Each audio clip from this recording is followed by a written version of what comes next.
What's up everyone, and welcome back to the channel. Today we're going to take a look at the 2020 Audi SQ5. I've borrowed this from Audi Greenville. Definitely check out their website. They have a huge selection of brand new Audis to choose from. That will be down in the description below. This SQ5 is finished off in Ibis White, and it has an MSRP just under $67,000. The SQ5 features a 3-liter twin-scroll turbocharged V6 engine. It's paired to the 8-speed Tiptronic automatic transmission, and it produces 349 horsepower at 5,400 RPM and 369 pound-feet of torque as low as 1,300 RPM. It features the Quattro all-wheel drive system, weighs around 4,300 pounds. It'll do 0 to 60 in just over 5 seconds with a top speed of 155 miles an hour. This has a fuel capacity of 18.3 gallons, and you can expect to see around 18 miles per gallon in the city and 23 out on the highway. This has a wheelbase of 111.2 inches. Its overall length is 183.9. It has a width of 74.5.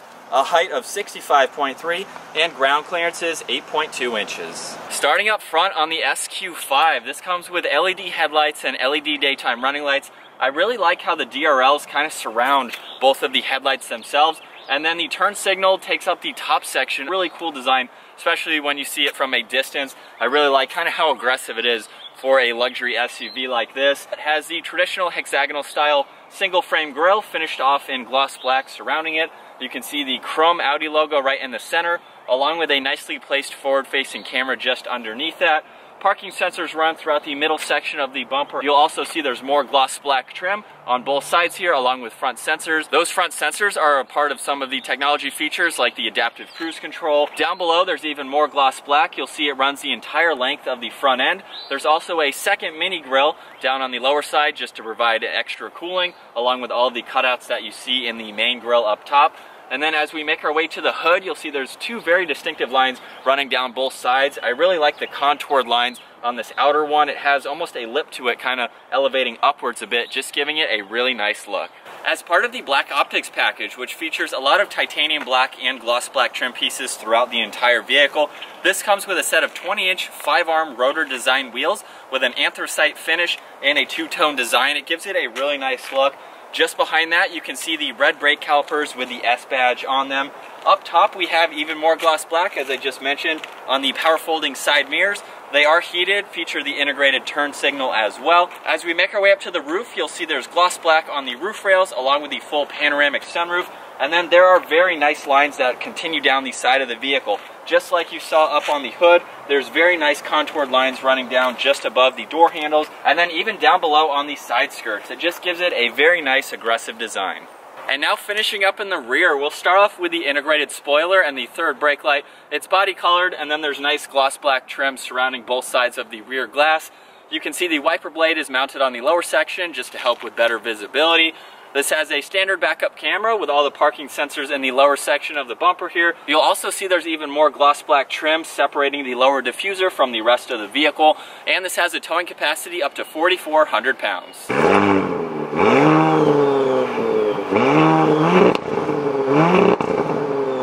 I really like everything on the exterior. The lines are super crisp. It just gives it a fantastic look. But with the vehicle locked and the key in my pocket, I'll just place my hand in the door handle and you will hear it automatically unlock.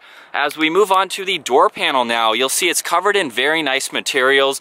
There's leather and stitching on the armrest, really nice Alcantara on the insert behind that. We have a carbon Atlas inlay running just above that, along with the brushed aluminum release handle. You have your lock and unlock with 2 memory seating adjustments. This has a 19-speaker Bang & Olufsen sound system with the released for the power liftgate. You have a good amount of storage space in the lower section of the door.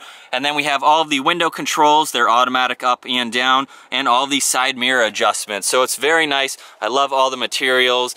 Down on the door sill, you'll see the S badge, and then right up above that, we have all-weather floor mats with the SQ5 badge. Moving on to the interior now. This has completely black Nappa leather seats with very nice stitching. I love the diamond pattern that runs down the insert. There's a nice stripe that kind of divides them as well. You'll see the S badge embroidered in the top section of the seat and very nice bolstering support. These have a multi-way power adjustability to them as well, so you can easily get these dialed in. They have the massaging feature, and you can also adjust the front section of the seat just by pulling up on a tab, sliding it forwards or backwards just to give you a little bit more comfort. As we make our way to the steering wheel, it's completely covered in black leather. It has double stitching running on the inside, gives it a really cool look. Has a 3-spoke design to it with a flat bottom design. Looking at these steering wheel controls now, off and to the right side you'll see navigation, a customizable button. We have Bluetooth and voice commands along with volume for the radio. Off and to the left side, all of these will control the digital gauge cluster right in the middle. So just by clicking on this view button here, you'll see everything change, where we have a lot more information in the center and your tach and speedometer are now minimized. Just by clicking on that again, we are back with the tach right in the center. If I use the arrow buttons off and to the left side, we can look at your radio. You have any notes along with the navigation, and then back to the consumption there where we can scroll down and look at some other vital information. And then just by clicking on view again, we can access that information and look at it in full screen. So I can go all the way over to navigation. You can even use the scrolling dial to zoom in and out. It gives you very great graphics. Off and to the left side, you'll see the engine temperature, and then on the right side, we have the fuel gauge. And then off and to the left side of the steering wheel, down below here, we have a good storage cubby for anything that you want to place there, along with all the headlight controls. You'll see more of that carbon atlas inlay, along with one air vent. And then as we make our way to the center, you'll see the 8.3-inch screen. Right now we are in the home setting. There's a rotary dial down below, which I'll show you here soon, where you can go from vehicle to sound. You have your radio, media, navigation, and everything that you can scroll through. So just going all the way into vehicle, we can take a look at the different suspension settings. You also have a lift and off-road setting as well, which is nice to see. So down below, these are all of the controls. The rotary dial in the center. You have shortcuts to your navigation, map, and phone. Radio and media on the far right. You have your back button and menu button right there. And then there's also a pad here that you can use with some presets on the top. So you can easily use this screen to kind of go through what you would like to. By clicking on navigation up there, you can see I've pulled up to enter your destination. So I can easily start to type Audi Greenville here and easily pull that up. So that is a cool feature to see. You have 2 air vents underneath that, along with more of that carbon atlas inlay. Gives it a very nice look. This vehicle has a 3-zone climate control system, as you can see on the screen there. So you have all of those controls. You can also hold on these buttons too to pull up what's above or below. So you can easily go up on the dial or down on the dial depending on what you see. So that's very cool. Dials are easy to use as well. You can sync the front zones, and then the 3rd zone is for the rear. So right now I've turned everything to the rear settings, which is nice to see. And then I can easily go to the 3 zones. I can sync them. Very nice aluminum toggle switches right in the center. There's also the heated seat controls on both sides as well. And then just below that, we have a shortcut to all the driving modes, as I previously showed. We have the engine start-stop feature along with traction control. You have the parallel parking assist feature that you can easily pull up. And then you have your parking sensors along with a downhill assist control. And you can turn that upper screen completely off, which is nice to see. Down below, you have the engine start-stop button, along with a little bit of a storage cubby, a USB, and a 12-volt. There's a physical button for the radio. You can turn it on and off and adjust the volume. And then looking at the leather-wrapped shifter, and then just by pushing on the release button on the left side, we can go all the way up into reverse. And then using the rotary dial, we can toggle between the different camera angles. So right now, you can see the top-down view with the parking sensors on the right side. You can see the front camera, kind of a corner angle with the top-down view. We have the full forward-facing camera, the top-down view as I just showed. We have the rear-facing camera, and then a rear corner view. So it's nice that you have all of those different angles. We can easily go all the way back into drive, pop it over into the manual setting if we'd like to, and then just click on P for park.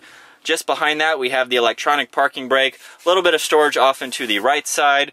You can see 2 cup holders in the middle. We can easily close those up, and you do have a wireless charging port on the top of that. So that's nice how it's nicely integrated into that. Moving on to the leather-wrapped armrest, you can see there's more stitching. We can also adjust this if we'd like to. So we can pull it forward or pull it all the way back. And then as we raise it, you'll see there's some more storage space behind. You can easily close that up if you'd like to get to your cup holders. So it's nice how everything is kind of integrated together. And you can have this armrest placed wherever you'd like to, so it doesn't have to go all the way down. As we make our way to the glove box, you definitely have plenty of room. Along with the CD player up in there, you have a little bit of storage space off and to the right side as well. And then as we take another look at these seats, they have a very nice design to them. As I mentioned earlier, this has a full panoramic roof, so I have the sunshade opening up right now. Definitely provides a ton of light. You have all those controls up here along with the sunroof controls and the touch sensitive dome lights. Once in the back seats now, you can see the attention to detail is carried on. I love all of the stitching. You actually have a little bit of a bolster for the side passengers, not so much for the middle passenger here, but it definitely gives you a really good, comfortable position. You can see behind both front seats there's some netting for extra storage space. As I mentioned, this has a 3-zone climate control, so the rear passengers can control the temperature. There's also USBs and a 12-volt if you need to charge any electronics. As far as legroom goes, I have the front seat set at my height, which is 5'10". I have a couple inches in front of my knees, and then a couple inches above my head. The seats are fully reclined as well right now, so you can easily get in a comfortable position. As we make our way to the center armrest here, you'll see you can open up and reveal 2 cup holders, along with having an armrest, so you have the one on the door and here, just to give you a little bit more comfort. And then just by pushing this button on the side, we can fold this down to reveal the 40-20-40 split, so that way you can pass through any items that you'd like. The rear door panels also have the same attention to detail as up front. And then just to show you how to fold the side seats, I'm just gonna pull on this lever here. The backrest will come down. We can easily lock that into place. And that just gives you a little bit more versatility into the back area. Now taking a look at the rear storage space, I'm just going to push the electronic button up underneath Audi and the liftgate will automatically open up. This has about 25 cubic feet of storage space, and then it opens up to about 53 cubic feet of storage space with them folded. You do have this removable cover that you can take out if you need a little bit more room. Off and to the right side, you'll see a net and a little bit of storage space. You can also fold the back seats down from the back area here. So just by pulling on this lever here, you'll see it automatically push forward, and then you can easily fold it down from there, just giving you a little bit more versatility. Same thing on the left side, and then you can also raise and lower the back of the vehicle. So you can adjust the load height. If you have any heavy items that you need to put in here, you can easily lower the vehicle just to make it a little bit easier. There's a net off and to the left side, and then up top being a power liftgate, we can either close and lock the vehicle or just close it. So getting the SQ5 out on the road now, the first thing that I've noticed, just kind of getting out of the parking lot here, is how far back the windshield is from me, or from the driver's seat. It's definitely very open on the inside. You have a lot of dash space, but it's very easy to see at the same time. You can easily see in front of both side mirrors as well, and there's very thin A-pillars, but it's just a different feeling with how large the glass is. And then the rest of the visibility is really nice. Looking over your left and right shoulder, you can easily see over those pillars. Same with your left side, so there's really hardly any blind spots, but you do have that camera system as well if you need a little bit more visibility. But as far as the overall driving experience so far, it's been very smooth and comfortable. Let me see what mode I am currently in. I'm in dynamic. That's pretty impressive. I can feel a little bit of the bumps, but overall it's fine if you want to leave it in that mode. But I'm going to go ahead and go into comfort mode. You can easily feel the vehicle kind of relax just a little bit. Obviously that's what the modes are designed to do. I'm going to go ahead and put it back into dynamic mode because we are coming up to a hard right turn, so we can kind of test the handling of an SUV that weighs this much. Brakes are doing a great job. As we come up, you're going to feel the weight of it for sure.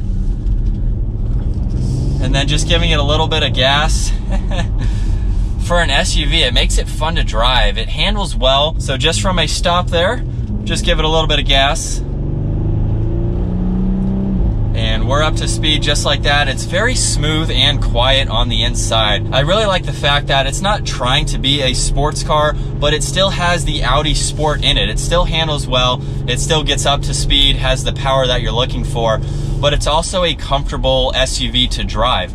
There's not a lot of wind noise, not a lot of tire noise either. It's very well insulated, and yet you can still have fun in it. So I can pop it over, and now we can use the paddle shifters. So from first gear here,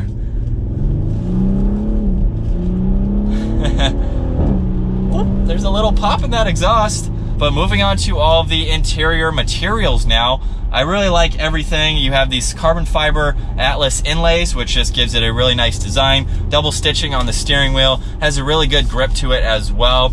You have a center screen here that's nicely placed and very minimal buttons. I like how there's not a whole lot, it's not confusing, everything is laid out very nicely. What I like about this vehicle too is it's not the largest SUV from Audi. Just underneath this we have the Q3, and then above it we have the Q7 and Q8. So it's not the largest like the Q8, but it still has an ample amount of space. I can easily fit in the back seat and be comfortable. So if I needed to go on a long ride in the back seats, I would be fine. And then you have plenty of room behind the seats. You have a lot of configurations with folding down the seats as well.